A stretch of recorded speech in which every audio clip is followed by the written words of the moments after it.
State civil service examination का it is one of the favourite topic जो मैं आपको बताने जा रहा हूं। अरुण जेटली साहब ने रिकमेंड किया कि अब हम इस प्रथा को तोड़ते हैं। We want to make 5 IITs in India, we want to make 5 IIMs in India. हम 5 IIMs बनाएंगे, 5 IITs बनाएंगे। कोई भी नई स्कीम्स अगर बजट में आई है उसको हमने पार्लियामेंट से अप्रूवल देना है, तो वो स्कीम एक्चुअल में स्टार्ट कब से होगी? पी चिदम्बरम साहब के 97-98 के बजट को ड्रीम बजट बोला गया। Now there are some historical facts जो सिविल सर्विस एग्जामिनेशन में बहुत कम पूछे जाते हैं। पूछ लिए, कई बार पूछ लेते हैं, लेकिन स्टेट सिविल सर्विस एग्जामिनेशन का it is one of the favourite topic जो मैं आपको बताने जा रहा हूं। क्या है खेल, आइए जरा समझने की कोशिश करते हैं।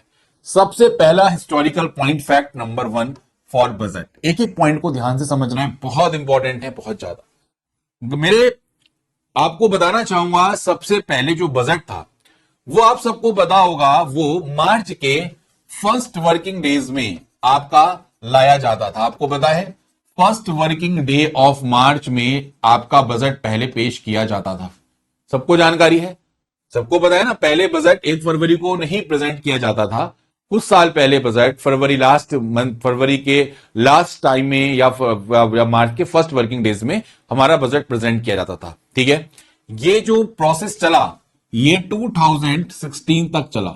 2016 तक जो बजट था वो मार्च के फर्स्ट वर्किंग डेज कह लो या फरवरी लास्ट डेज कह लो, उसमें आपका बजट पेश किया जाता था। ठीक है, अरे बोलो, बात समझ में आई? 2026 तक अगर हम बात करें, दोबारा समझ लो मैं क्या बोल रहा हूं, जो यूनियन बजट था वो लास्ट वर्किंग डे ऑफ फरवरी और the first working day of March में आपका प्रेजेंट किया जाता था। ये टाइम, ये जो परंपरा चल रही थी, ये जो ट्रेडिशन चल रहा था, ये ब्रिटिश टाइम से चल रहा था। ठीक है, क्योंकि we are following the UK tradition. ठीक है, हम यूके ट्रेडिशन को फॉलो कर रहे थे, जहां पर वो अपना बजट फरवरी लास्ट डेज में और मार्च फर्स्ट वीक में अपना प्रोसेस किया करते थे। ठीक है, लेकिन माय डियर फ्रेंड्स, आपको मैं बताना चाहता हूं, सभी लोगों को पता होना चाहिए, 2017 से, फ्रॉम 2017 याद रखिएगा, गवर्नमेंट ऑफ इंडिया, हमारी जो भारत सरकार थी, और उस टाइम जो वित्त मंत्री थे वो कौन थे आपके? 2017 में बीजेपी गवर्नमेंट थी और फाइनेंस मिनिस्टर थे आपके अरुण जेटली साहब। दोस्तों, अरुण जेटली साहब ने रिकमेंड किया, क्या कहा कि भैया ऐसा है कि अब हम इस प्रथा को तोड़ते हैं और अब हमारा जो बजट होगा वो 1 फरवरी को हम प्रेजेंट किया करेंगे। आप सबको जानकारी होगी, आज हम बजट फरवरी 1 जो हमारा वीक है, फर्स्ट वर्किंग डेज है फरवरी की, उसमें पेश करते हैं। ठीक है, और ये सिस्टम आपका जो यूनियन बजट हमारा आया था 2017 एंड 18 में, तब से हमने इस प्रोसेस को क्या कर दिया है, स्टार्ट कर दिया है।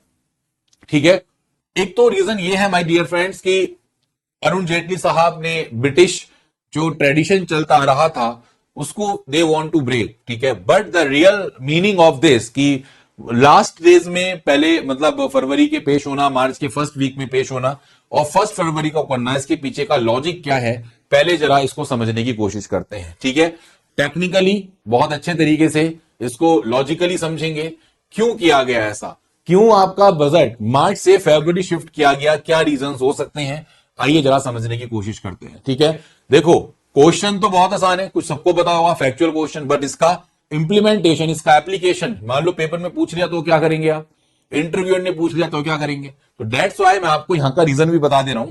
कहने को मैं छोड़ देता, अगर पीसीएस की क्लास होती छोड़ देता, बट यूपीएससी की क्लास है तो आपको पता होना चाहिए। देखिए, द रीजन बीइंग कि आपके बजट को, अगर मैं आपसे बोलूं कि बजट को मार्च से फरवरी शिफ्ट किया गया, इसके पीछे का रीजन क्या है, आइए जरा समझते हैं। देखिए भाई, सबसे पहले आपको पता होगा कि जब आपका मान लो मार्च में 1 मार्च के आसपास आपका बजट पेश किया गया, ठीक है, और जब बजट पेश किया गया और ये वाला जो फाइनेंशियल ईयर है वो 1 अप्रैल से आपका स्टार्ट हो जाएगा। ठीक, अब आपने फरवरी के लास्ट वर्किंग डेज में बजट पेश किया, तो आपको पता होगा कि जब बजट पेश किया जाता है तो वो बिल्स के माध्यम से किया जाता है, फाइनेंस बिल, मनी बिल, ये सब बिल्स वगैरह लाए जाते हैं। ठीक है, मान लो हमने प्रपोजल रखा कि we want to make 5 IITs in India, we want to make 5 IIMs in India, हम 5 IIMs बनाएंगे, 5 IITs बनाएंगे, तो ये हवा में तो होगा नहीं। इसके लिए जरूरत होती है किसकी, पूरा प्रोसेस होता है, पूरा बिल बनता है, पूरा पार्लियामेंट का इसमें चर्चा होती है, पार्लियामेंट का अप्रूवल होता है। दोस्तों होता क्या था कि जब 1 मार्च को या फरवरी लास्ट वर्किंग डेज में बजट पेश किया जाता था तो हमारी गवर्नमेंट के पास ऑब्वियस बात है कोई बिल को पास वास करना है तो आपको पता होगा लगभग 1 से 2 महीने से 3 महीने तक लग जाया करते हैं। 1 से 2 महीने तो आमतौर पर लगते ही लगते हैं।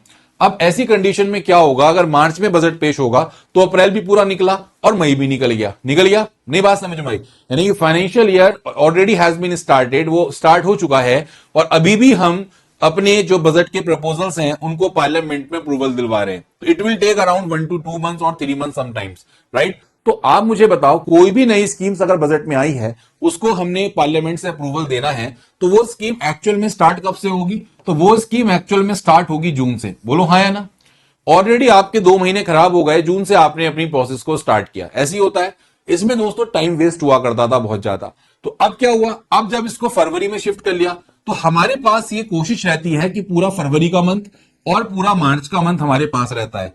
तो सो डेट कोई भी नया अप्रूवल जो बजट में लाई गई हैं चीजें, जो बजट में नई चीजें इंट्रोड्यूस की गई हैं जिसको हमें बिल्स के माध्यम से इंट्रोड्यूस करना है, याद रखें उसको अब हमारे पास टाइम है कि हम उसको 1 अप्रैल से वो चीजें हमारे देश में सही तरीके से इंप्लीमेंट हो जाएंगी। यानी कि पूरे के पूरे फाइनेंशियल ईयर में हम उन पर्टिकुलर जो बिल्स हैं, जो अमेंडमेंट्स किए गए हैं, जो भी चीज की गई हैं, जो भी नई स्कीम्स लाई गई हैं, उसको प्रॉपर तरीके से अपने सिस्टम में ला सकते हैं। बात समझ में नहीं समझ में आई? बोलो क्लियर बात। तो डेट्स वाई सबसे पहला रीजन है कि बजट मार्च से फरवरी क्यों शिफ्ट किया गया, इसका सबसे पहला रीजन आपको समझ में आया नहीं समझ में आया, पहले ये बताओ। ये बात समझ में आई आप लोगों को? तो आप इसको मैं ऐसे लिख सकता हूं, इसको early implementation, for the early implementation, कि जल्दी से हमारी जो चीजें हैं उसको इंप्लीमेंट किया जा सके, जो न्यू स्कीम्स हैं, न्यू पॉलिसीज हैं, वो हमारी इंप्लीमेंट की जा सके। ठीक है।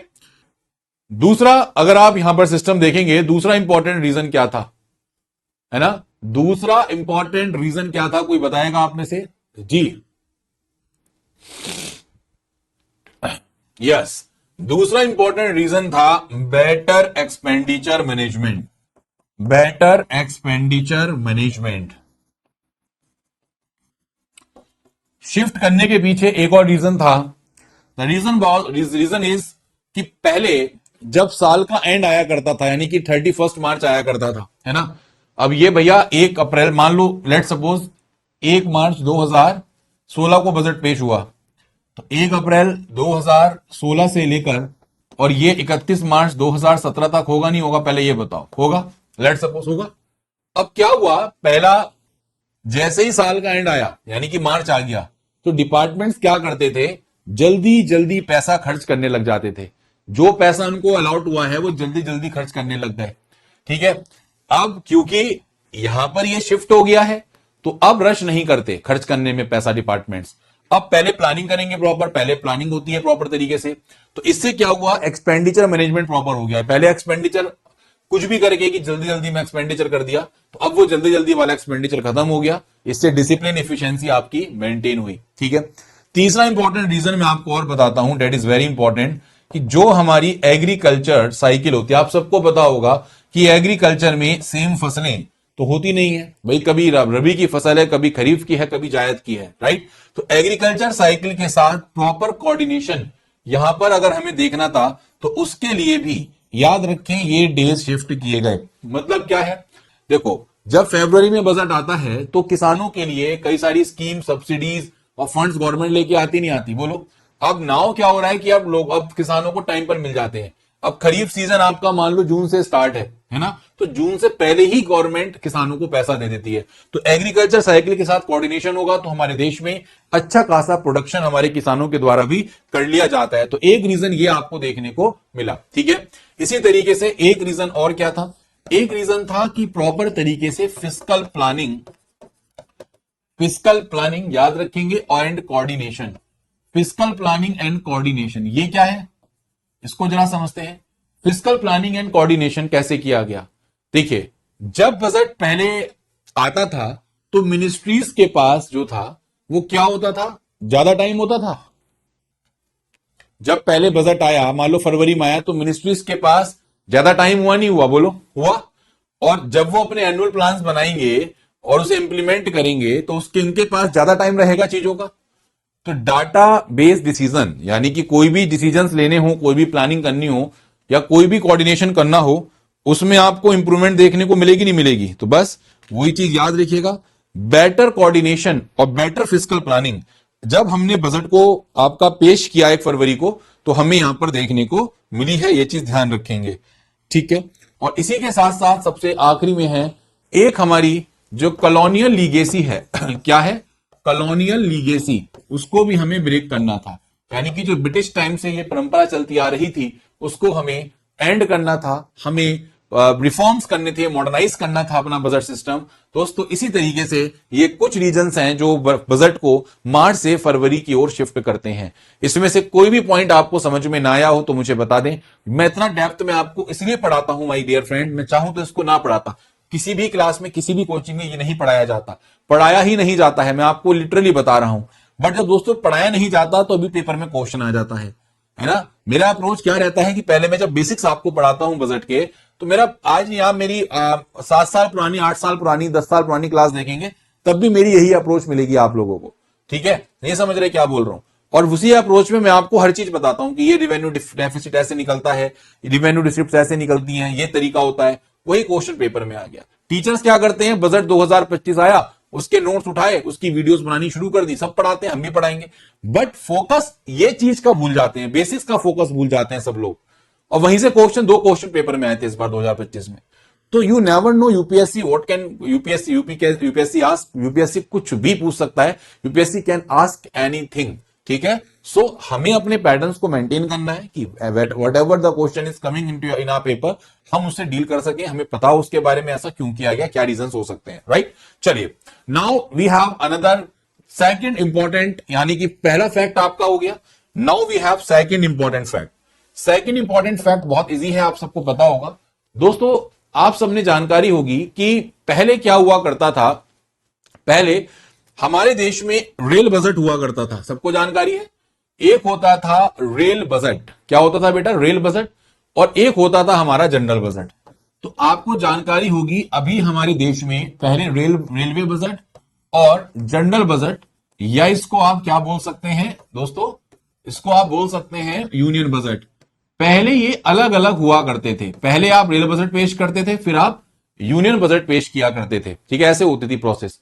बट हुआ क्या, आपको बताना चाहूंगा, अब इन दोनों का, रेलवे बजट और जनरल बजट का क्या कर दिया गया है, मर्जर कर दिया गया है। यानी कि अब रेल बजट और आपके जनरल बजट एक ही दिन पे पेश होते हैं, ये चीज ध्यान रखना। बात समझ में आई? और ये कब से हुआ है, तो सेम ये फाइनेंशियल ईयर आपका कौन सा फाइनेंशियल ईयर था, तो फाइनेंशियल ईयर आपका था 2017 एंड 18। 2017-18 से we have started this process की रेल बजट आपका यूनियन बजट से क्या होता है, मर्ज हो गया है, याद रखें। एक बहुत इंपॉर्टेंट क्वेश्चन यहां पे बनता है जो 90% लोगों को फिर नहीं पता होता, ऑन द रिकमेंडेशन ऑफ, किसकी रिकमेंडेशन पर 2017-18 के बजट से रेल बजट को आम बजट में मिला दिया गया। तो याद रखिए इसमें रिकमेंडेशन लगी थी, इसकी एक कमेटी बनाई गई थी और उस कमेटी को लीड किया था माननीय श्री स्वर्गीय विवेक देवराय साहब। बहुत ही शानदार पर्सनैलिटी है दोस्तों, विवेक देवराय साहब, ठीक है, विवेक देवराय साहब की कमेटी बनी थी इनकी रिकमेंडेशन से। दोस्तों ये मेंबर थे नीति आयोग के उस टाइम, तो इनकी रिकमेंडेशन से ये मर्जर किया गया, ठीक है। इन्होंने याद रखें विवेक देवराय साहब ने यहां पे एक पेपर ऑथर किया था, विवेक देवराय और किशोर देसाई थे, ठीक है, और उसमें इन्होंने यहां पर मर्जर की बात की थी। बात समझ में आई? आप सबको पता होगा पहले बजट एक ही हुआ करते थे, लेकिन आपको जानकारी होगी 90-20-21 जब अंग्रेजों के टाइम की बात करते हैं तो 90-20-21 के आसपास एक कमेटी बनाई गई थी जिस कमेटी का नाम था एकवर्थ कमेटी। तो एकवर्थ कमेटी ने अपनी रिकमेंडेशन दी थी 90-20-21 में, और इस कमेटी की रिकमेंडेशन ये थी कि आप क्या करो कि रेलवे बजट को जनरल बजट से अलग किया जाए, ठीक है, सेपरेट करने की बात की थी। एकवर्थ कमेटी ने इसकी रिकमेंडेशन दी थी और इसको 1924 से एप्लीकेबल भी कर दिया गया था। फिर बाद में जाकर ये लीगेसी आपकी कब खत्म हुई, 2017-18 में। 2017-18 में ये लीगेसी खत्म हुई, यानी कि 1924 से लेकर और अब तक हमारे देश में रेल बजट आपके यूनियन बजट से अलग ही पेश हुए हैं, ठीक है। तो ओरिजिनली अगर हम बात करते हैं तो सेपरेशन रेलवे बजट का सबसे पहले कब हुआ था, वो हुआ था एकवर्थ कमेटी की रिकमेंडेशन के आधार पर, राइट। फिर बाद में मर्जर अभी आप देख पा रहे हैं, तो नाउ 2017-18 से ये मर्जर हो चुका है देवराय कमेटी की रिकमेंडेशन के आधार पर। ठीक है, बात समझ में आई? तो देवराय साहब ने ऐसा क्या बोला, ऐसी क्या रिकमेंडेशंस दी होंगी, ठीक है, या ऐसा क्या लॉजिकल है कि हमने रेलवे बजट को जनरल बजट में शामिल किया है ना? ये आपको पता होना चाहिए। तो आइए एक बार जल्दी से जरा इसको समझ लेते हैं। बहुत ही आसान है, कुछ नहीं है।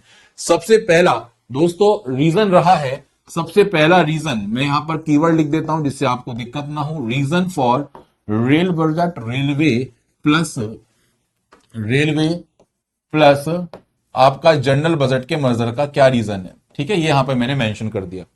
माय डियर फ्रेंड्स, याद रखिएगा कि सबसे पहला रीजन था कि जो कॉलोनियल लीगेसी थी इसको खत्म करना था। ये अंग्रेजों का जो टाइम पीरियड से चलती आ रही थी चीजें, तो सबसे पहले तो हमें कॉलोनियल लीगेसी खत्म करनी थी, कॉलोनियल लीगेसी को एंड करना था। मतलब ये अंग्रेजों के टाइम का जो प्रचलन था, जो ब्रिटिश सिस्टम चालू था, इसको दोस्तों ब्रिटिश ट्रेडिशन को हमें एनी हाउ समाप्त करना था। हमारा एक सिंबॉलिक रिफॉर्म होना चाहिए था, वन नेशन वन बजट, एक नेशन एक ही बजट होगा, इससे ज्यादा नहीं होंगे। ठीक है, दूसरा इंपॉर्टेंट काम आप याद रखें कि फाइनेंशियल इफिशियंसी, यानी कि फाइनेंशियल इफिशियंसी को इंप्रूव करने के लिए या वीकेंड से इसको इंक्रीज करने के लिए दोस्तों हमने इन बजट्स को आपस में मर्ज किया। देखिए पहले क्या हुआ करता था, रेलवे अलग से बोरोइंग और सब्सिडी मांगता था। रेलवे कहता था कि भाई हमें हमारे डिपार्टमेंट्स के लिए इतना बोरोइंग करनी है और इतनी सब्सिडी हमें चाहिए। ठीक है, अब दोनों क्या होते हैं, बजट्स के साथ होने से जो गवर्नमेंट के लिए फिस्कल मैनेजमेंट है वो थोड़ा इजी हो गया है ना। अब एक ही जगह पर पूरे देश का जो डिपार्टमेंट्स हैं वो एक ही जगह पर बोरिंग, एक ही जगह पर आप लोगों की क्या होती है एक्सपेंडिचर है वो एक ही जगह पर मैनेज आपको देखने को मिलेंगे। तीसरा इंपॉर्टेंट काम यहां पर याद रखेंगे, डुप्लीकेशन और ओवरलैप यहां पर एंड हो गया है। डुप्लीकेशन एंड ओवरलैपिंग, अब ये क्या टर्म है जरा इसको समझते हैं, बहुत आसान है, इसको जरा समझो। ये अब एंड हो गया, मतलब क्या है, पहले रेल बजट और जनरल बजट में कई सारे ऐसे सिमिलर हेड्स ऑफ एक्सपेंडिचर हुआ करते थे। जैसे रेल बजट में भी आप सैलरी की बात कर रहे हो, पेंशन की बात कर रहे हो, इंफ्रास्ट्रक्चर की बात कर रहे हो, कहीं ना कहीं जनरल बजट में भी कई बातें हुआ करती थी।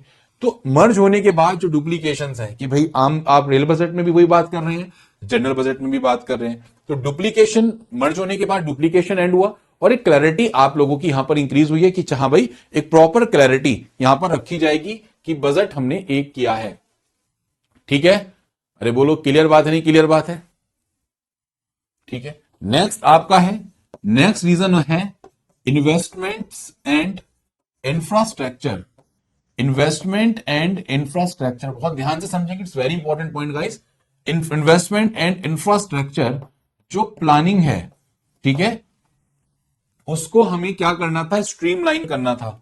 इसका मतलब क्या है, what does it mean basically? इसका मतलब है कि रेलवेज भी एक इंफ्रास्ट्रक्चर सेक्टर है, आपको पता होगा, जैसे रोड्स हैं, पोर्ट्स हैं, एविएशन, ऐसी railway is also a infrastructure sector. Economics में आप पढ़ेंगे कि इंफ्रा जब हम पढ़ रहे होंगे तो इंफ्रास्ट्रक्चर में railway is also the part. ठीक है, अब यहां पर इंटीग्रेटेड प्लानिंग पॉसिबल है क्योंकि अब जो फंड एलोकेशन है वो एक ही बजट में हो रहे हैं, तो इन्वेस्टमेंट और इंफ्रास्ट्रक्चर प्लानिंग आपकी स्ट्रीमलाइन हो चुकी है। बोलो बात समझ में नहीं समझ में आई?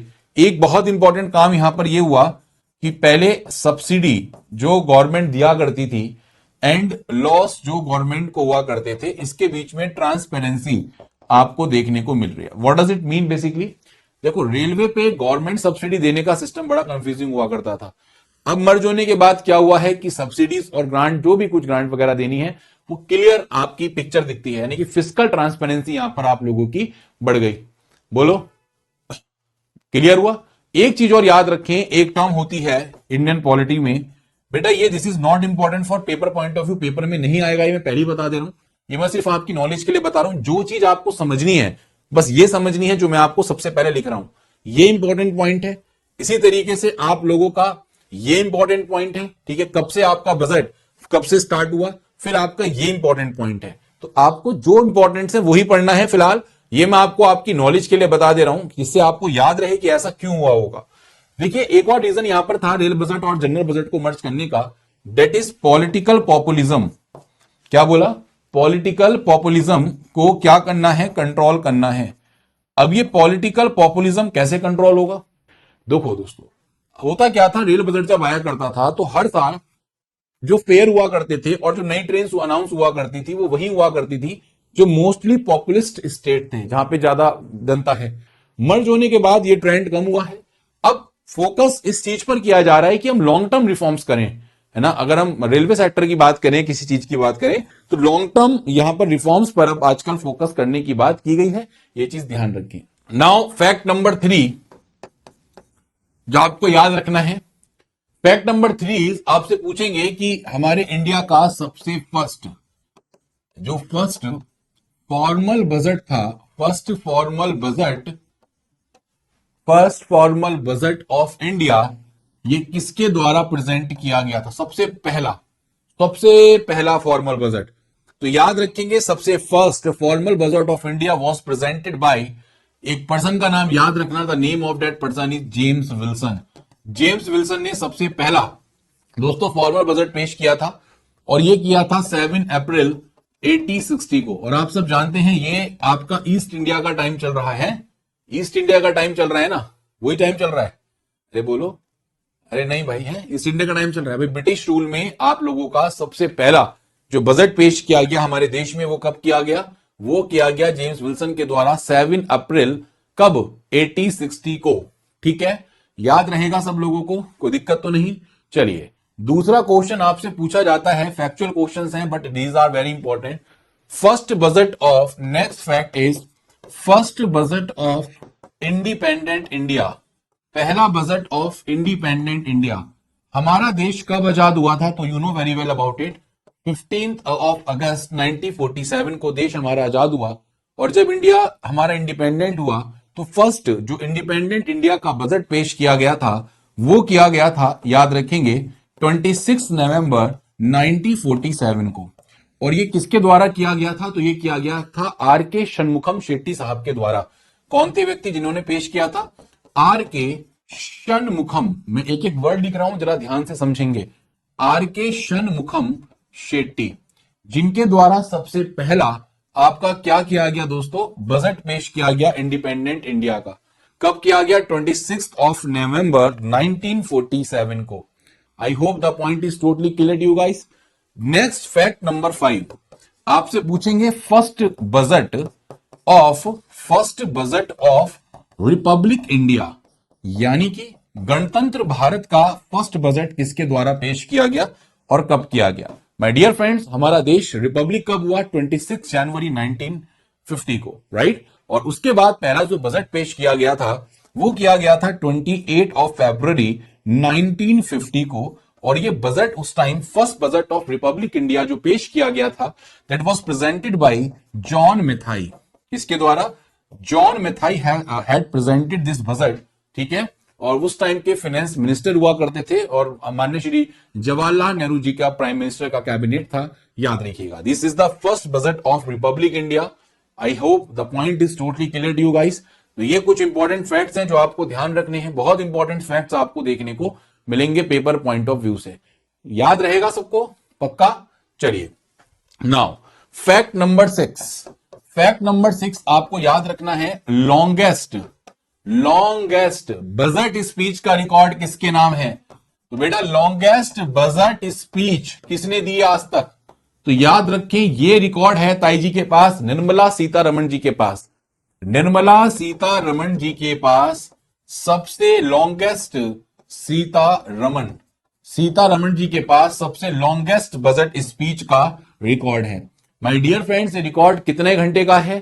तो याद रखें, 1 फरवरी 2020 को जब इन्होंने 2020-21 के लिए बजट पेश किया, तब ये इतने अच्छे उसमें आ गई हैं कि एक मोटिवेशन इनको मिला कि दोस्तों 2 घंटे 42 मिनट की आज तक की सबसे लंबी longest budget speech Nirmala Sitharaman ji के द्वारा दी गई है।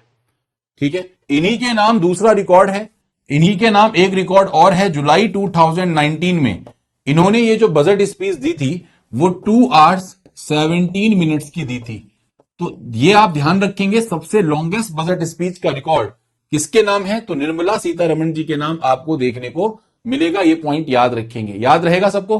बोलो पक्का? अच्छा, एक टर्म्स आपसे फैक्ट नंबर 7 आपसे पूछ सकता है।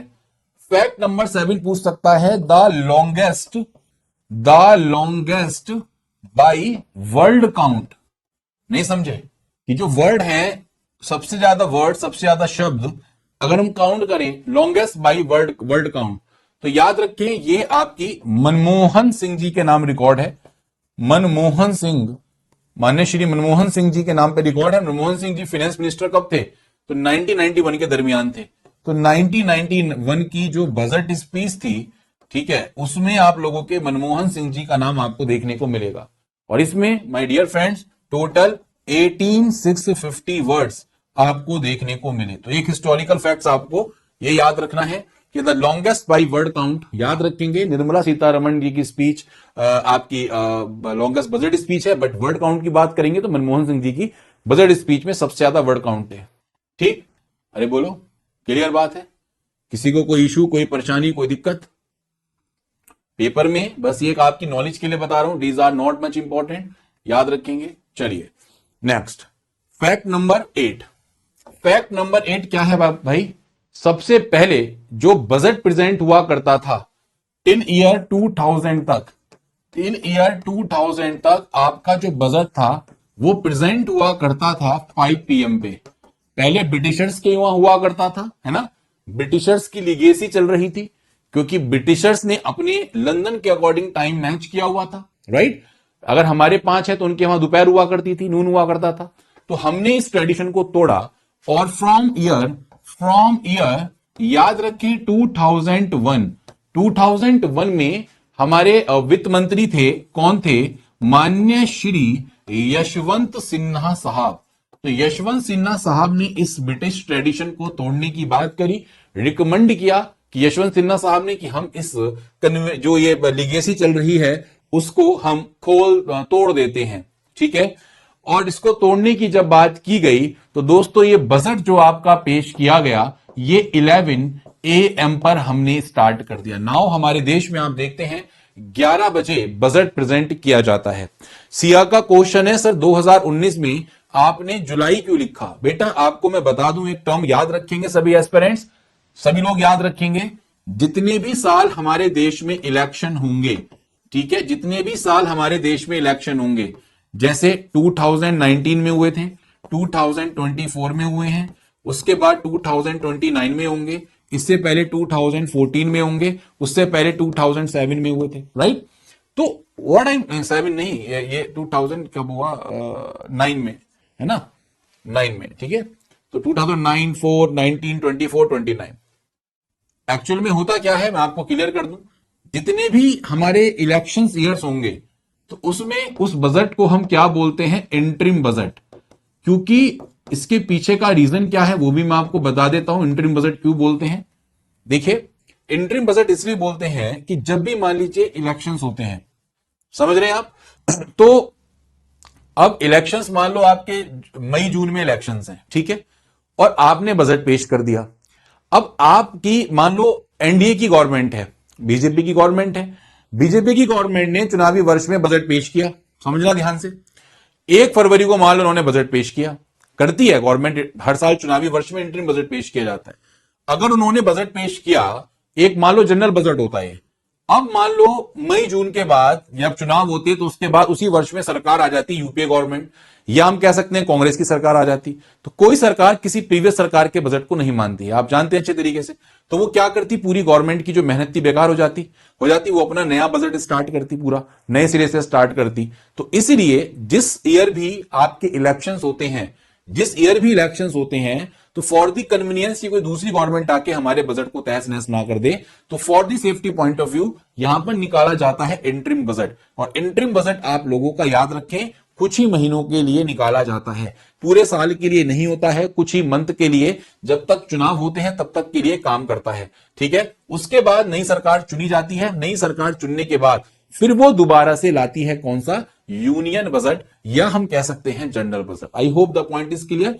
इसीलिए जो 2019 का बजट था ये इंटरिम बजट के बाद का बजट है, जो आप लोगों का जनरल बजट में काउंट होगा। I hope the point is totally clear to you, right? चलिए, तो ये हो गया, वर्ड काउंट हो गया भाई, है ना? तो ये वाला फैक्ट नंबर 8 आपको समझ में आ गया, यस, कि फ्रॉम 2001 ऑनवर्ड्स यशवंत सिन्हा ने यहां पर एक प्रोसेस लाया और 11 बजे हमारे देश में बजट को प्रेजेंट किया जाता है, ये चीज ध्यान रखें। ठीक है भाई, चलिए अब मैं आपसे और एक फैक्ट बताता हूं, फैक्ट नंबर 9। आप फैक्ट सुनते जाइएगा, मेरे को इसलिए बताने हैं क्योंकि आपको पता होना चाहिए बस।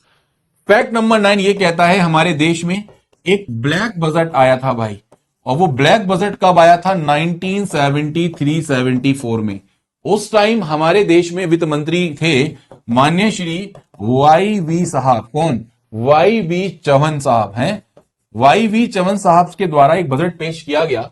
और दोस्तों ये बजट इसलिए इतना खतरनाक था कि ये जो बजट लाए, तो याद रखें गवर्नमेंट को बहुत ही ज्यादा ह्यूज फिस्कल डेफिसिट, यानी कि गवर्नमेंट को बहुत ज्यादा इससे लॉस हुआ। और वो फिस्कल डेफिसिट कितना था, भी हम इसके बारे में फिस्कल डेफिसिट क्या होता है चर्चा करेंगे दोस्तों। वो था 525 करोड़ रुपए। तो गवर्नमेंट को बहुत ज्यादा नुकसान हुआ था इस बार के बजट में। द रीजन बीइंग उस टाइम इसलिए हुआ था क्योंकि इन्फ्लेशन रेट बहुत ज्यादा चल रहे थे, ऑयल क्राइसिस चल रही थी, तो इकोनॉमी बहुत ज्यादा अंडर स्ट्रेस में थी। तो इसको जो मीडिया हाउसेस थे, इन्होंने इस बजट को बोला 1973-4 के बजट को बोला ब्लैक बजट, क्योंकि इसमें हमारी इंडियन गवर्नमेंट को ह्यूज लॉस हुआ, बहुत ज्यादा लॉस हुआ। That's why it is known as black budget. ये चीज ध्यान रखेंगे, ठीक है। फैक्ट नंबर 10 आपको बताना चाहूंगा, पहले जो बजट था वो सिर्फ प्रिंट हुआ करता था, सिर्फ और सिर्फ बजट प्रिंट हुआ करता था इन इंग्लिश ओनली, ठीक है। लेकिन आपको बताना चाहेंगे फ्रॉम द ईयर 1955 और 56 के दरमियान, 1955 एंड 56 में हमारे देश में एक फाइनेंस मिनिस्टर हुए हैं और उनका नाम था सीडी देशमुख। मजेदार बात क्या है दोस्तों, सबसे इसमें इंटरेस्टिंग पॉइंट क्या है, C D Deshmukh basically came from south India and even though he recommended budget should be printed in Hindi only, कि मतलब not Hindi only, Hindi and English. मतलब इन्होंने बजट को from the non Hindi background personality he recommended Hindi should be there in the budget printing form. तो इसका मतलब क्या है कि कैसे पर्सनैलिटी सीडी देशमुख साहब जो वित्त मंत्री थे और इन्होंने फर्स्ट टाइम इस चीज को बोला कि बजट को मतलब यहां पर आपका हिंदी में भी प्रिंट हो और इंग्लिश में भी प्रिंट हो, ठीक है। ये हमारा है भारत। तो ये चीज आप लोगों को याद रखनी है। ये आपका 1955-56 से बजट आप लोगों का दोस्तों स्टार्ट होने लग गया। कहां पर प्रिंट होना, तो याद रखेंगे हिंदी और इंग्लिश दोनों में आपका स्टार्ट हो गया था। फैक्ट नंबर 11 पहली बार बजट का पहली बार ब्रॉडकास्ट किया गया टेलीविजन पर, यानी कि इस साल से पहले टेलीविजन पर ब्रॉडकास्ट नहीं किया जाता था। तो फर्स्ट टाइम बजट जो ब्रॉडकास्ट किया गया टेलीविजन पर, वो याद रखें 1999 में किया गया, पहली बार ऐसा होता है, ठीक है। और 1999 में broadcast on television, first time budget आपका दूरदर्शन टीवी पर ब्रॉडकास्ट किया गया। तो कॉमन पब्लिक भी उस बजट को देख सकती थी, पहले न्यूज़पेपर के माध्यम से या ऑल इंडिया रेडियो के माध्यम से ही पॉसिबल हो पाता था, लेकिन अब नहीं होता, ऐसा कुछ नहीं है। फैक्ट नंबर 12 है भाई, फर्स्ट कुछ हमारे देश में ऐसे प्राइम मिनिस्टर हुए हैं जिन्होंने बजट को प्रेजेंट किया है, बजट पेश किया है। तो आप कहोगे सर प्रधानमंत्री बजट को पेश क्यों करेगा पहली बार? तो सबसे पहले मैं आपको बता दूं, सबसे पहली बार जो फर्स्ट प्राइम मिनिस्टर हैं जिन्होंने बजट को पेश किया है, ठीक है, कौन कौन है? तो वो है, सबसे पहला नाम आएगा माननीय श्री जवाहरलाल नेहरू जी। श्री जवाहरलाल नेहरू जी के द्वारा ईयर 1957 और 58 में सबसे पहली बार बजट आपका प्रेजेंट किया गया। क्यों किया गया? द रीजन बीइंग इनके पास दोस्तों फाइनेंस मिनिस्ट्री का भी चार्ज था और फाइनेंस मिनिस्टर बजट को पेश करते हैं। तो सबसे पहले प्रधानमंत्री जिन्होंने बजट को पेश किया है कभी, तो आमतौर पर तो वित्त मंत्री करते हैं क्योंकि इनके पास वित्त मंत्री का भी चार्ज था, ठीक है। तो इनके पास फाइनेंस मिनिस्ट्री का भी चार्ज था, दैट्स व्हाई इन्होंने याद रखें यूनियन बजट को पेश किया। I hope the point is clear. Now we have the second prime minister जिन्होंने बजट को पेश किया है, कोई बताएगा आप में से? तो याद रखें सेकंड प्राइम मिनिस्टर और आई कैन से और फर्स्ट वुमेन प्राइम मिनिस्टर, पहली महिला प्रधानमंत्री जिन्होंने बजट को पेश किया। तो याद रखें सेकंड प्राइम मिनिस्टर और फर्स्ट वुमेन प्राइम मिनिस्टर। तो 1960 ईयर्स थे, 1969 और 70 का इंटरिम बजट, 90, 69 और 70 का इंटरिम बजट है ना, और 90, 70 और 71 का कंप्लीट बजट, फुल बजट, ये आप लोगों का प्रेजेंट किया गया है श्रीमती इंदिरा गांधी जी के द्वारा। इन्होंने क्यों किया? क्योंकि इनके पास पोर्टफोलियो था प्राइम मिनिस्टर और फाइनेंस मिनिस्टर दोनों का। जिसके पास भी वित्त मंत्रालय, जिसके पास फाइनेंस मिनिस्ट्री रहेगी, only she or he can present the budget, right? Now we have third personality जिन्होंने बजट को पेश किया, ठीक है, यानी कि हमारे थर्ड पीएम जिन्होंने बजट को पेश किया एज एन पीएम होके। दोस्तों फोर्थ पीएम, थर्ड पीएम मतलब एक तरीके से अगर हम बोलें जिन्होंने बजट को पेश किया है, तो वैसे तो आप यहां पे लिख ही सकते हैं। थर्ड पीएम में नाम आएगा दोस्तों मोरारजी देसाई। मोरारजी देसाई दोस्तों ये पहले फाइनेंस मिनिस्टर थे, जब ये प्रधानमंत्री बने उससे पहले। इनके नाम एक रिकॉर्ड और है, इन्होंने सबसे ज्यादा बार बजट को पेश किया, इन्होंने 10 टाइम्स बजट को पेश किया है। और as a prime minister, if I am not wrong, 90, 77 और 78 का जो बजट था वो मोरारजी देसाई जी के द्वारा प्रेजेंट किया गया था, क्योंकि at that time he was holding the charge of finance ministry also, ठीक है। और ये ओनली पर्सन है to have presented the budget both as prime minister and finance minister under two government, one is Congress and another one is Janata party. Getting my point what I am saying to you? Morarji Desai was the finance minister under the regime of Congress, and Morarji Desai was the prime minister under the regime of Janata Party. You know very well कि जब emergency देश में लगी थी 1975 में, तो उस time क्या हुआ था, देश में एक इंदिरा गांधी जी के खिलाफ एक अलग ही विचारधाराएं चल रही थी। आपको पता है हिटलरशाही दिखी थी उनकी।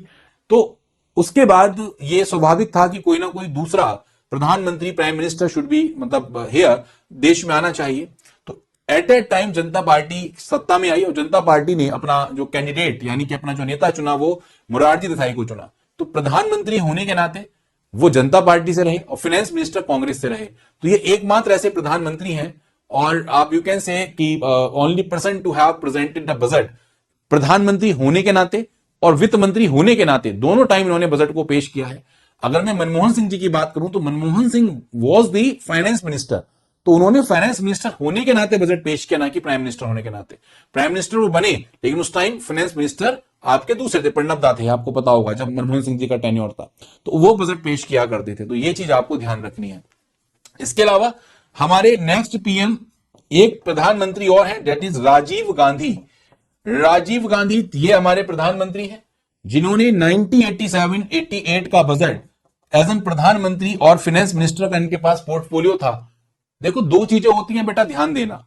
एक होता है full time finance minister, proper cabinet minister finance का, और एक होता है कि प्रधानमंत्री ने ही फाइनेंस मिनिस्ट्री का चार्ज ले लिया।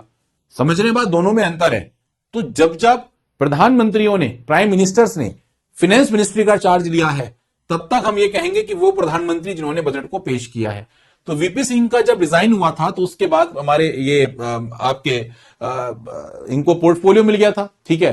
तो राजीव गांधी जी 1987-88 में मेरे भाई ये आप लोगों के, इन्होंने पहले प्रधानमंत्री जिन्होंने बजट को पेश किया। और सबसे आखिरी में एक नाम आपके सामने रहना नहीं चाहिए, पीवी नरसिम्हा राव। बहुत इंपॉर्टेंट नेम है मेरे भाई, पीवी नरसिम्हा राव। पीवी नरसिम्हा राव की अगर हम बात करते हैं तो इन्होंने 1991 में इंटरिम पीरियड जो रहा था उसमें मेरे भाई, उसमें उनके पास कुछ टाइम के लिए फाइनेंस पोर्टफोलियो रहा मनमोहन सिंह जी से पहले, तब इन्होंने बजट को पेश किया, ठीक है। मनमोहन सिंह ने फॉर्मली बजट 1991-1992 का आपका पेश किया था, याद रखें, है ना, ये चीज ध्यान रखिएगा। तो ये कुछ फैक्ट्स हैं, वो प्रधानमंत्री जिन्होंने बजट्स को पेश किया, प्रेजेंट किया। I hope the point is totally clear to you guys, ठीक, याद रहेगा। तो फर्स्ट प्राइम मिनिस्टर जिन्होंने बजट को प्रेजेंट किया, the name is Jawaharlal Nehru. कब किया? 1957-58 में। फर्स्ट फीमेल प्राइम मिनिस्टर और second prime minister who presented the budget, तो याद रखें Indira Gandhi ji. Third name, only prime minister to present budget in two political regime, Morarji Desai, ठीक है। राजीव गांधी जी भी प्रधानमंत्री रहे हैं, और पीवी नरसिम्हा राव, याद रखें, बस ट्रांजिशन पीरियड जब चल रहा था उस टाइम 1991 में, तब आपका बजट इनके द्वारा पेश किया गया था। इंडियन पॉलिटी जब बेटा पढ़ो ना, तो इस तरीके से पढ़ो इंडियन पॉलिटी, कि थोड़ा तरीके से पढ़ो, है ना। And I will try out कि यूट्यूब पर आपको कुछ पॉलिटी के फैक्चुअल चीजें मैं आपके साथ लेके आऊं, फैक्चुअल कॉन्सेप्चुअल अंडरस्टैंडिंग आपको समझाऊं, सो दैट आपको कोई दिक्कत ना हो। ठीक है, बात क्लियर है, पक्का। सेकंड वुमेन जिन्होंने बजट को पेश किया, तो याद रखिए सेकंड वुमेन रहेंगी आपकी कौन, निर्मला सीतारमण। ठीक है, चलिए now we have another fact number 13। Fact number 13 budget के रिगार्डिंग क्या है बेटा, बहुत सारे फैक्ट्स हैं, बट मैं आपको सब पढ़ाऊंगा, परेशान ना हो, पढ़ाऊंगा जरूर, दिमाग में रहे ना रहे वो आपकी जिम्मेदारी है। सबसे ज्यादा बार बजट को पेश करने का रिकॉर्ड किसके नाम है, तो मोरारजी देसाई ने बजट को 10 टाइम्स बजट को पेश किया है। ठीक है, या मैं बोल सकता हूं 10 बजट्स इनके द्वारा पेश किए गए हैं। और मजेदार बात आपको मैंने बताई है, ठीक है, क्या highest by any finance minister. फिर दूसरे नंबर पर नाम आता है पी चिदम्बरम साहब। पी चिदम्बरम साहब की अगर हम बात करेंगे तो इनके द्वारा 9 बजट्स आपके क्या किए गए हैं, प्रेजेंट किए गए हैं। सेकंड मोस्ट बजट्स प्रेजेंटेड का रिकॉर्ड पहला मोरारजी देसाई, दूसरा पी चिदम्बरम, और तीसरा याद रखिए निर्मला सीतारमण के नाम है। आपसे कोई पूछे longest serving female finance minister कौन है, तो longest serving female finance minister Nirmala Sitharaman ji आपको देखने को मिलेंगी। और फुल टाइम पहली वित्त मंत्री भी निर्मला सीतारमण है। फर्स्ट टाइम फुल टाइम कोई मिनिस्टर वुमेन जो जिसको चार्ज मिला है वित्त मंत्रालय का, वो भी निर्मला सीतारमण जी आपको देखने को मिलेंगी। अब मैं जो आपको फैक्ट्स लिखवाने जा रहा हूं, these are very important facts.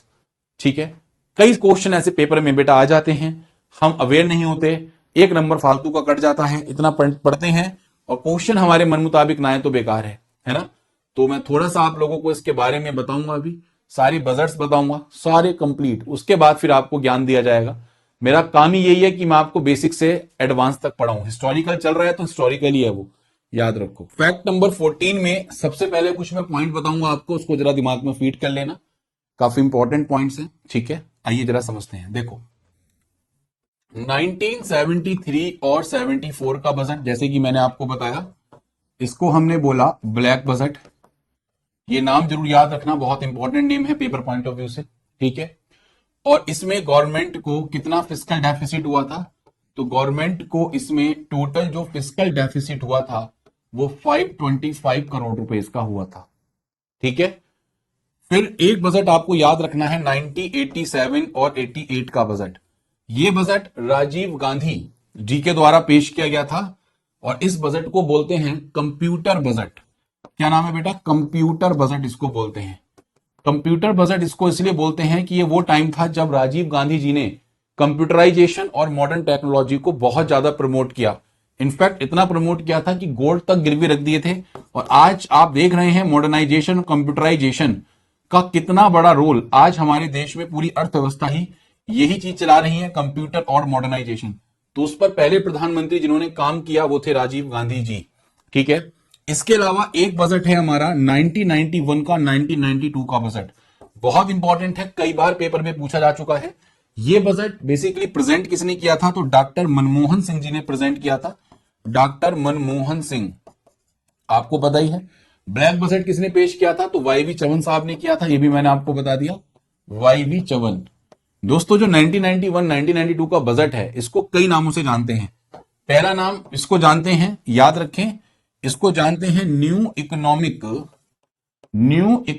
क्या बोला, न्यू इकोनॉमिक पॉलिसी, या इसको मैं बोलता हूं LPG budget. New economic policy, या मैं इसको बोलता हूं एलपीजी बजट। इसको क्यों बोला जाता है, क्योंकि ये वो फेज है जिसमें इकोनॉमिक लिबरलाइजेशन, प्राइवेटाइजेशन, ग्लोबलाइजेशन, इस रिफॉर्म में एलपीजी रिफॉर्म्स हुए थे। That's why it is known as these budgets. एक नाम इसका और फेमस है, वो भी मैं आपको बता दूं जिससे आपको कभी दिक्कत ना हो। इसको बोलते हैं,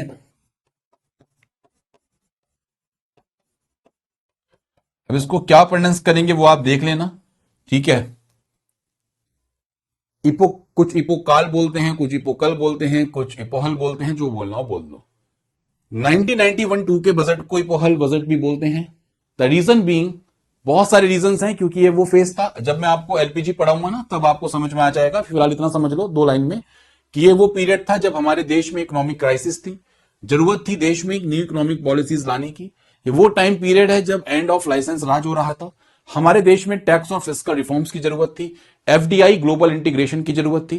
तब इस बजट को हमने एक ऐतिहासिक यानी कि इपोकल बजट के रूप में जाना, याद रखें। को बोला गया युगीन बजट, ऐतिहासिक बजट, यानी कि एक ऐसा बजट जो एक नए दौर की शुरुआत कर सके। एपिकल बजट बोल दो, इपोकल बोल दो, जो मन करे। एपिकल बजट मतलब एक ऐसा बजट जो युगीन बजट रहा, जो ऐतिहासिक बजट रहा, हिस्टोरिकल बजट रहा, उसको हमने क्या नाम दिया, याद रखेंगे, new economic policy LPG budget. इसी तरीके से 1997 से लेकर 1998 में जब कांग्रेस की गवर्नमेंट थी तो उस टाइम बजट को प्रेजेंट किया गया था पी चिदम्बरम साहब के द्वारा, ठीक है। और पी चिदम्बरम साहब का जो बजट था ये, इसको बोला गया ड्रीम बजट। आपसे पूछ सकते हैं ड्रीम बजट किसको बोला गया, तो पी चिदम्बरम साहब के 97-98 के बजट को ड्रीम बजट बोला गया। इसलिए बोला गया क्योंकि इसमें टैक्स स्ट्रक्चर को बहुत आसान बनाया गया, सिंप्लीफाइड किया गया, इनकम टैक्स रेट्स को रिड्यूस किया गया, कॉर्पोरेट टैक्स रेट को कम किया गया, ठीक है। डेट्स वाइज को हमने क्या बोला, ड्रीम बजट के रूप में जाना। इसी तरीके से एक 2000 से लेकर 2001 का बजट, जब यशवंत सिन्हा हमारे फाइनेंस मिनिस्टर थे, यह सब आप जानते हैं। 2001 का जो बजट था इसको हमने मिलेनियम बजट के रूप में जाना। किसके रूप में, आपसे पूछेंगे कि भाई मिलेनियम बजट किसको बोलते हैं, कौन से ईयर के बजट को, तो मिलेनियम बजट जो बोलते हैं वो बोलते हैं 2000 और 2001 के बजट को, ठीक है। इसमें आईटी, टेलीकॉम, सॉफ्टवेयर रिवॉल्यूशन पर फोकस किया गया। अरे बोलो बात समझ में नहीं समझ में आई वो, ठीक है। और इसी तरीके से एक बजट और फेमस है 2001 से लेकर 2 तक का बजट, ये भी यशवंत सिन्हा के टाइम पीरियड पर बजट लाया गया। और इस बजट को क्या बोला गया, रोल बैक बजट। क्या बोला गया बेटा, रोल बैक बजट बोला गया। इसको रोल बैक बजट क्यों बोला गया, क्योंकि कई सारे प्रपोजल्स रोल्ड बैक किए गए थे, इतनी ज्यादा क्रिटिसिज्म्स हो रहे थे, प्रोटेस्ट हो रहे थे, डेट्स वाई यहां पर सेवरल प्रपोजल्स को रोल बैक किया गया था, ठीक है। इसके बाद 2004 एंड 5 में जब ये कांग्रेस की सरकार आई थी तो उस टाइम पी चिदम्बरम साहब को वित्त मंत्री बनाया गया था, पी चिदम्बरम को, आपको पता होगा, ठीक है। और इस बजट को नाम दिया गया एग्रीकल्चर बजट, एग्रीकल्चर बजट नाम दिया गया। और इसको बजट को एग्रीकल्चर बजट कहने के पीछे का लॉजिक था क्योंकि इसमें रूरल और एग्रीकल्चर रिफॉर्म्स किए गए थे। पोस्ट एनडीए 1 का यहां पर दौर चला और एग्रीकल्चर रिफॉर्म्स यहां पर किए गए, ये चीज ध्यान रखेंगे। अब हम बात करते हैं कुछ इंपॉर्टेंट बजट्स की, जैसे कि मैं आपको बोल रहा हूं, ध्यान से सुनते रहें।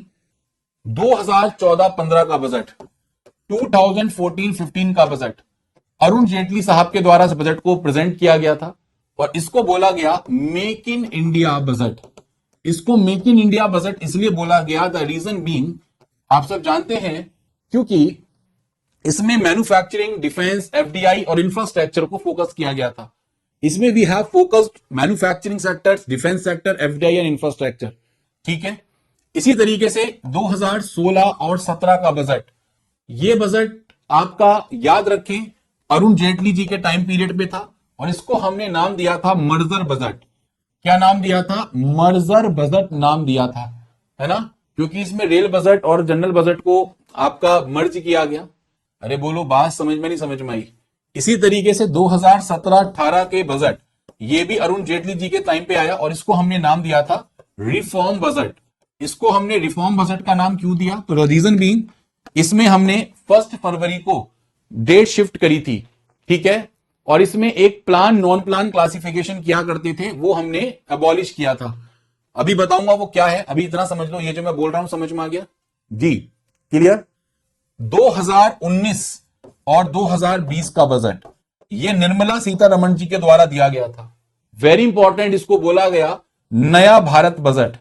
और इसको नया भारत बजट बोलने के पीछे का लॉजिक क्या था मेरे भाई, इसको बोले जाने के पीछे का लॉजिक था कि पहला फुल बजट किसी महिला फाइनेंस मिनिस्टर के द्वारा दिया गया आफ्टर इंदिरा गांधी, और इसमें डिजिटल इंडिया और स्टार्टअप्स पर फोकस किया गया था।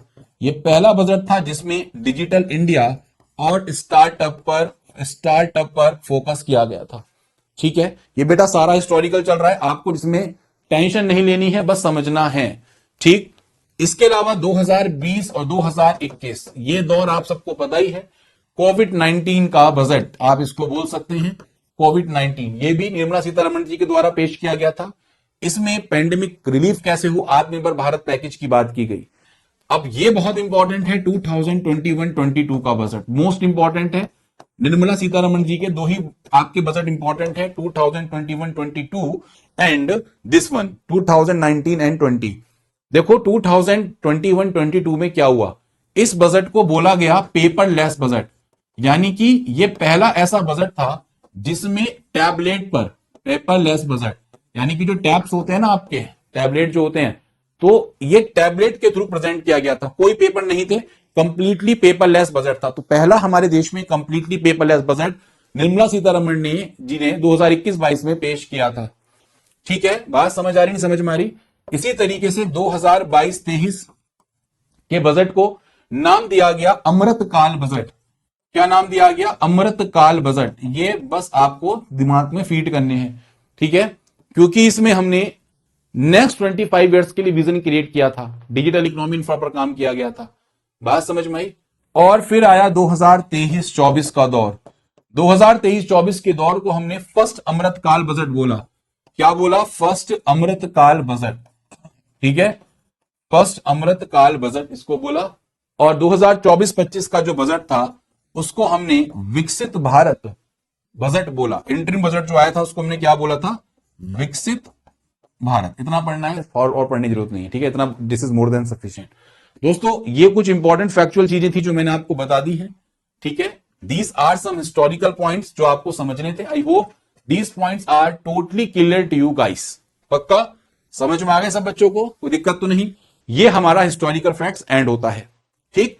Now we are coming to economical point of view. अब हम थोड़ा सा इकोनॉमिकल पॉइंट ऑफ व्यू से चीजें देखने की कोशिश करते हैं बहुत अच्छे तरीके से, ठीक।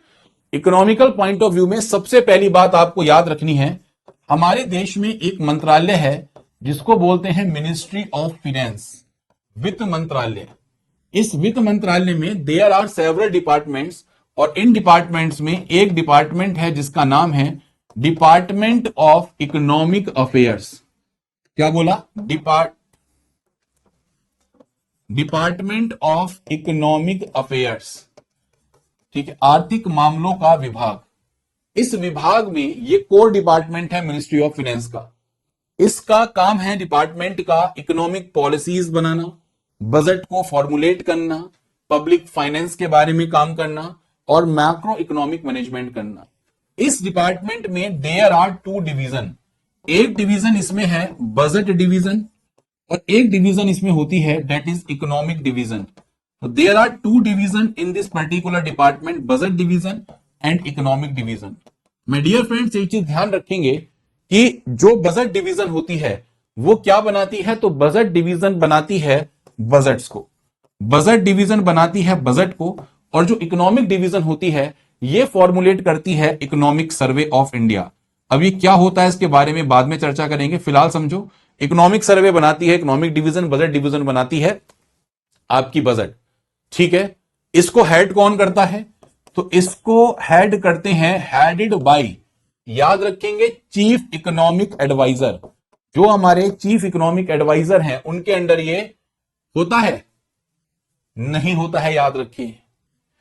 ये जो बजट डिवीजन होती है ये चीफ इकोनॉमिक एडवाइजर के अंडर नहीं होती है, ये होती है सेक्रेटरी इकोनॉमिक अफेयर्स। जो सेक्रेटरी हैं इकोनॉमिक अफेयर्स के, उनके अंडर में ये बजट डिवीजन आपको देखने को मिलेगी, ठीक है। और इसका बजट डिवीजन का पूरा काम क्या है?